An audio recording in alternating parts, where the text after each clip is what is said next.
How's it going, everyone? Welcome to Hill Street. Today's story is That Isn't My Brother. If you end up enjoying this story, please leave a like.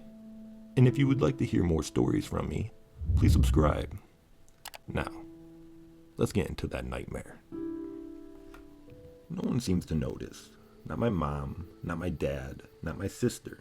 No one but me. My brother Daniel was sitting in front of me, tapping the table with his right index finger. It's been 2 weeks since my 13th birthday. It was the same day he announced he was going to leave for university soon, and the same day he started acting differently. It was little things most people wouldn't notice, but Daniel and I are close. We never left each other's sides, so I picked up on it quickly. He was amazing at crash team racing, not so much for me. He knew that, so he would pretend to be bad and let me win a lot. But whenever I play with him now, it's like he never touched a video game before. He pretends he's playing badly on purpose, but it wasn't pretending. He loved pasta with cheese and chicken, but when my mom brought it out, he would just seem mildly happy. We rarely had it, and when we did, you would be able to see the excitement on his face. He was sleeping on his back quietly with the closet open. We slept in the same room for as long as I could remember. He used to sleep on his right side and snored like an animal every day. He always shut the closet door for me.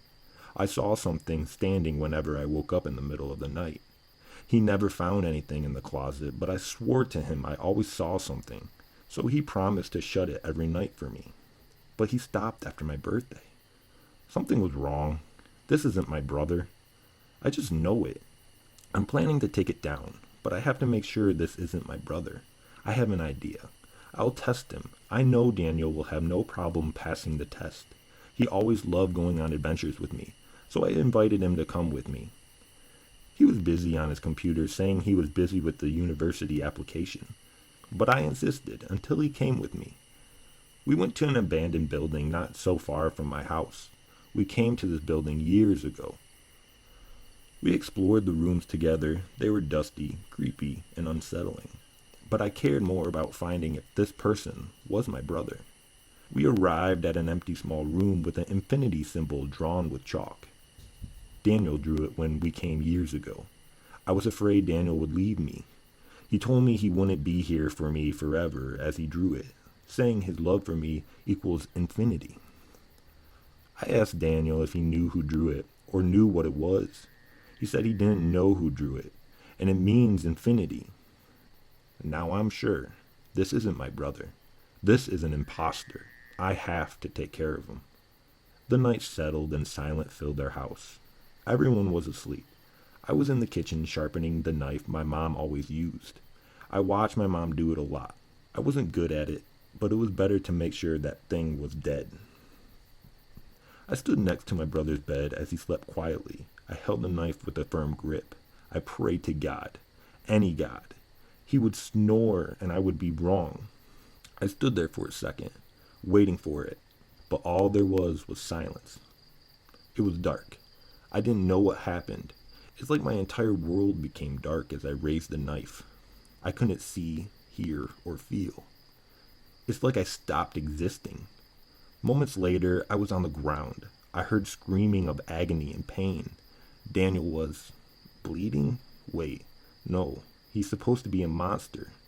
Why has he bleed like a normal human? Why does his scream sound like his scream when he was hurt? My dad and mom barged in. Everything happened so fast.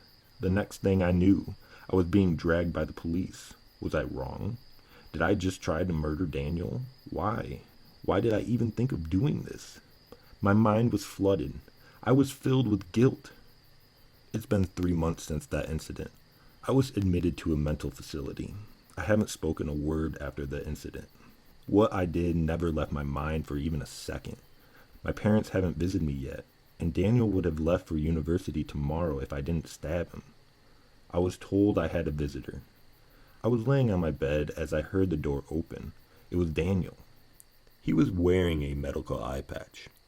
I couldn't even look in his direction, feeling the guilt killing me. He sat next to my bed as he started talking.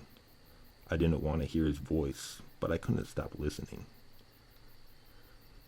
He was asking how I was doing, if the facility was nice, if I needed anything. I couldn't muster a response. I heard Daniel ask for a hug.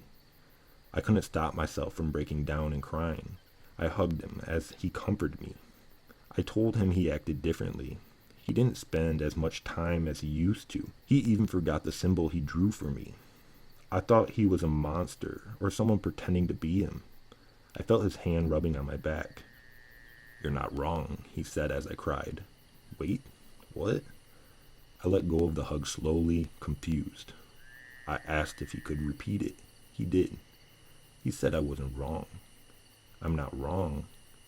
I must be imagining it. He grabbed my hand and handed me something.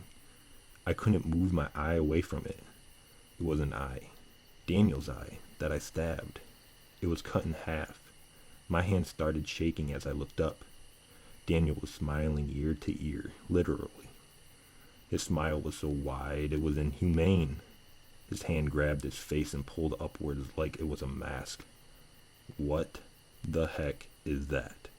That wasn't my brother. That wasn't even a human. But it was wearing Daniel's skin. It sounded like Daniel, but it wasn't human.